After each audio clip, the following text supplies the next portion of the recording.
J'accueille maintenant Georges Charpak.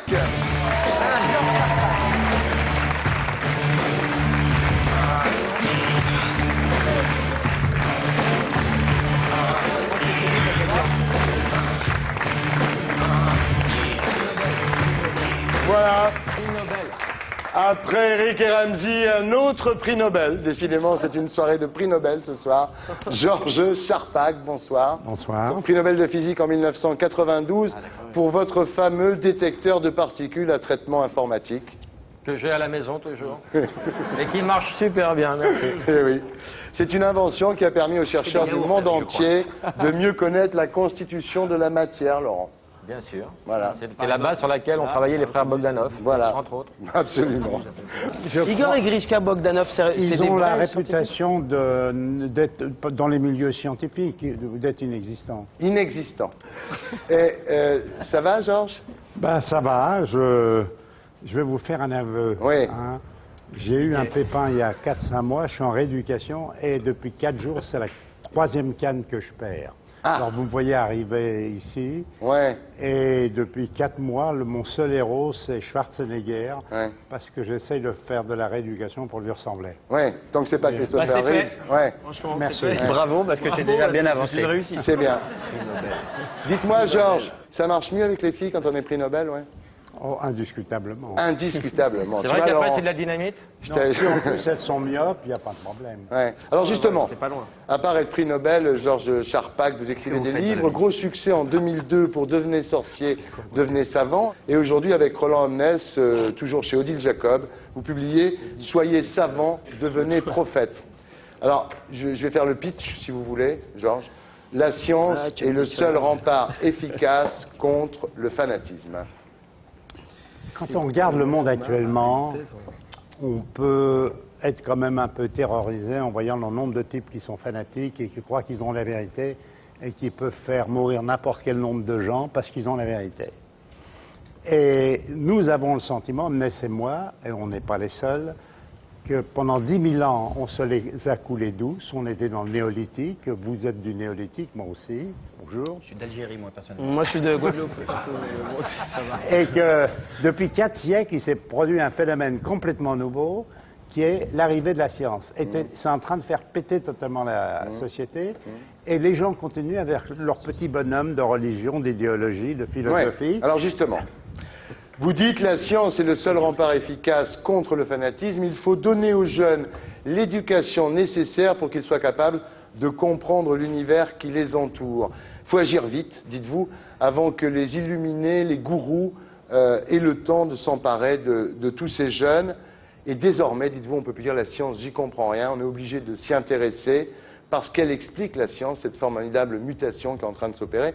Alors justement, cette mutation, c'est la deuxième grande mutation de l'humanité. La première a eu lieu il y a 12 000 ans, c'était au néolithique. Alors qu'est-ce qui s'est passé à cette époque comme mutation de l'humanité? Et ensuite, quelle est la mutation qui s'opère aujourd'hui? Les gens... En 10 secondes. Hein.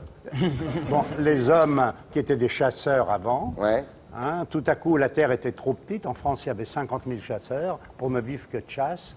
Et ils ont découvert l'agriculture. Hein, alors là, ça a été multiplié par 100 ou 1000 et on est passé d'un nombre d'habitants qui est ridicule à, je sais pas moi, 2 milliards au début du siècle précédent et on va être 9 milliards au milieu du siècle qui suit. C'est donc une situation totalement différente et qui est due au fait que tout à coup, il y a 4 siècles, la science est apparue. Voilà. Donc il y a une première mutation néolithique quand les chasseurs deviennent agriculteurs. Oui. Il y a une deuxième mutation, dites-vous, aussi importante, il y a 4 siècles, quand la science apparaît. Et là, c'est fabuleux. Ce que vous dites, Georges Charpak, c'est que cette mutation due aux découvertes de la science depuis 4 siècles, l'humanité n'est pas préparée pour l'affronter. En gros, c'est ça que vous Elle n'est dites. pas préparée parce que les gens ont les mêmes croyances que quand ils étaient au temps des cavernes. Vous avez des chefs d'État qui se font tirer les lignes de la main avant Ouais. de prendre des décisions. Mais ce qui est embêtant, c'est les mômes. Lorsqu'on voit des enfants de 5 ans qui se balancent en disant des vérités, c'est-à-dire ce sont des vérités imprimées, c'est-à-dire ce sont des outils pour des gens qui exploitent la pauvreté, Et il est évident que les gens qui font la mondialisation en disant « ça va se débrouiller, on ne s'occupe ni des problèmes sociaux ni des problèmes d'éducation », ils vous préparent des pépins énormes. Non mais Georges, oui ou non? Toujours. Non, en fait, ce que vous dites en gros, Georges Charpak, c'est qu'on est incapable de tirer profit de l'immense savoir qu'on a accumulé depuis ces 4 siècles, en fait. On se prépare à une destruction massive, Ouais, quoi. ouais. Et à une destruction qui n'est pas rigolote, Ouais. quoi, avec des gens qui portent des étendards Ouais. et qui sont suivis par une armée de jeunes moutons de panurge. Pour vous, quand Malraux dit le 21e siècle sera spirituel ou ne sera pas, pour vous, ça génère une inquiétude parce que Il finalement... dit sera religieux ou ne sera pas. Oui. Et c'est là qu'on n'est pas d'accord avec Oui, lui. parce que pour vous, finalement, il y a une concurrence entre les différentes religions qui est mauvaise, car aucune ne possède la vérité absolue. C'est le danger, c'est celles qui disent j'ai la vérité et nous Ouais. triompherons parce que nous avons la vérité.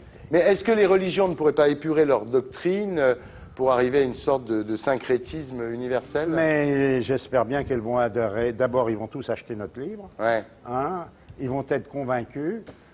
Mais excusez-moi, mais est-ce que les progrès de la science ne rendent pas les extrémistes plus extrémistes encore?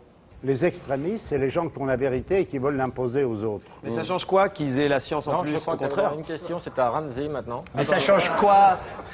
Ça change, je vais vous dire ce que ça Vous change. énervez pas, juge au-dessus, Non, mais moi non. Je vais vous dire ce que ça change. C'est que je lis des fois des trucs extravagants. Un grand toubib qui dit le nombre de cancers n'a pas changé depuis le début de la dernière guerre, malgré la science. C'est vrai ça. Hein, c'est vrai. Il oublie simplement plus d'habitants. qu'il y a 20 millions d'habitants en plus, c'est d'une Ouais. telle grossièreté, et que les gens y vivent 15 années de plus. Si vous me prenez moi et que je regarde ma radio, je suis effrayé. D'ailleurs, je ne regarde plus mes radios. Parce que je vois un pacemaker, je vois des ficelles qui viennent d'un truc du cœur. Je suis un survivant grâce À la science. à la science. Alors, vous me dites à quoi ça sert la science? Moi, je vous dis que c'est très agréable d'être vivant. Personnellement, c'est parce que... Et puis il y a le Viagra. Si je comprends bien le raisonnement, c'est qu'il faut vite se presser de travailler dans la science pour faire reculer les extrémismes un peu. C'est exactement ce qu'il dit dans son bouquin. Ouais, voilà. C'était le tour de Céline. D'accord, c'est ce que C'est j'ai exactement compris. ce qu'il dit, c'est Mais bien, j'ai Eric. l'impression, personnellement, en regardant vite fait un Polaroid du monde, que c'est l'inverse qui se passe en fait. C'est plus au contraire on progresse, plus on devient raisonnable et plus on tient des raisonnements un peu sur tout, on peut donner des explications sur tout, plus les extrémistes sont extrêmes, non? Un peu. Bah, les extrémistes, c'est ceux qui veulent entraîner les gens à tourner le dos à la science parce Ça les qu'ils sont accuse. des victimes. dire. C'est pour ça que la mondialisation, c'est très joli, mais si vous ne l'accompagnez pas de mesures colossales pour que, sur le plan social, il n'y ait pas des laissés pour compte, si vous ne l'accompagnez pas de mesures colossales pour que l'éducation des enfants de ce monde se fasse de façon différente, eh bien à ce moment-là, vous allez recevoir sur la figure les résultats de cette politique. La politique consiste à dire la science, à cause de la science, il y a la mondialisation, les communications, etc. Il n'y a qu'à laisser faire, ça va s'arranger tout seul. Ce n'est pas vrai, c'est pour ça qu'on l'appelle à des prophètes. Vous ressemblez à des prophètes, d'ailleurs, je suis persuadé. Moi, je suis Je suis sosie de Jésus. moi de Bill Clinton. Bien. Mais excusez-moi, non mais Je je vous en prie, voulais Eric. dire un dernier Je vous en truc, prie, c'est Eric. que je pense que le tiers-monde est de plus en plus religieux, finalement, et donc le monde occidental l'est de moins en moins et de plus en plus scientifique. C'est un Le peu ce qui tiers-monde se est passe, de non plus en plus religieux. Ça fait peut-être partie de l'égoïsme des gens nantis qui disent on les aide pas, ils ont qu'à crever. Et dans le domaine de l'éducation, le progrès de l'éducation que nous préconisons, il a un certain prix. Il coûte 15 € par an par enfant. Hein? Donc on l'explique. C'est pas quelque chose de dramatique. Il faut changer notre approche de l'éducation pour que les gens du tiers-monde ils cessent d'être désespérément loin derrière nous. J'ai un merveilleux film qui m'est arrivé il y a 3 jours parce qu'au lycée français de Kaboul, on a installé des classes avec la main à la pâte, c'est des instituteurs français, et de voir ces petites Afghanes avec un petit voile qui s'intéressent à la façon, aux raisons pour lesquelles l'eau bout, à la température à laquelle elle bout, et qui discutent entre elles. Chose que les femmes ne faisaient pas. Dans beaucoup de ces pays, la femme, elle est en esclavage. On ne lui demandait pas de réfléchir. Celles qui avaient un boulot, on les avait virées. Alors, Georges Charpak, vous êtes né en 1924 à Sarny, en Ukraine, à côté de Tchernobyl. En 1926, vos parents quittent le village de Sarni pour s'installer en Palestine. Pendant c'est- 2 ans. Voilà. Et c'est un échec, pourquoi? Bah, ils cassaient des cailloux à Haïfa. En plus, je ne me portais pas bien, ni eux. Ils sont donc revenus en Pologne. Et ensuite, ils sont allés en France. Et la France, ils ont considéré que c'était le paradis. Parce que ce n'étaient pas des gens qui étaient fanatiques du point de vue religieux. En 1932, donc, vous arrivez en France. Là, vous intégrez, vous apprenez le français. Et 12 ans plus tard, effectivement, vous vous retrouvez à côté de Dachau, à Landsberg. En 1944, vous partez le 18 juin 1944, c'est-à-dire finalement 12 jours après le débarquement. Oui, c'était un voyage difficile. Ouais. Et dans ce voyage, pendant 3 jours, il y a eu 30% de morts, sauf dans les wagons où il y avait les terroristes. Hein, les gens qui venaient de la prison Ouais. centrale. Parce que simplement, il y avait une résistance, une organisation, et donc on n'a pas pu être brisé par les conditions difficiles. Alors, vous, ce qui est extraordinaire, Georges Charpak, dans votre aventure, c'est que vous êtes arrêté comme résistant et non pas comme juif. Et après, quand vous êtes dans ce camp de Landsberg, vous faites très attention à ne pas laisser échapper un seul mot de yiddish, parce qu'évidemment, ça serait une façon de vous dénoncer vous-même. Et un jour, vous avez beaucoup travaillé, vous êtes fatigué, vous appuyez comme ça sur un manche de pioche, et il y a un officier de la Luftwaffe qui vous réveille. Et là, vous parlez en yiddish, et il vous dit « tu es juif ». Il me réveille avec un coup de pied dans le derrière. Ouais.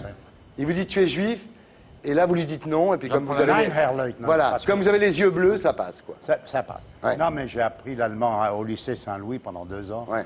Et tout le monde sait que les cours de langue dans les lycées français, c'est extraordinaire. Ouais. Est-ce que vous êtes inquiet aujourd'hui de la montée de l'antisémitisme en France?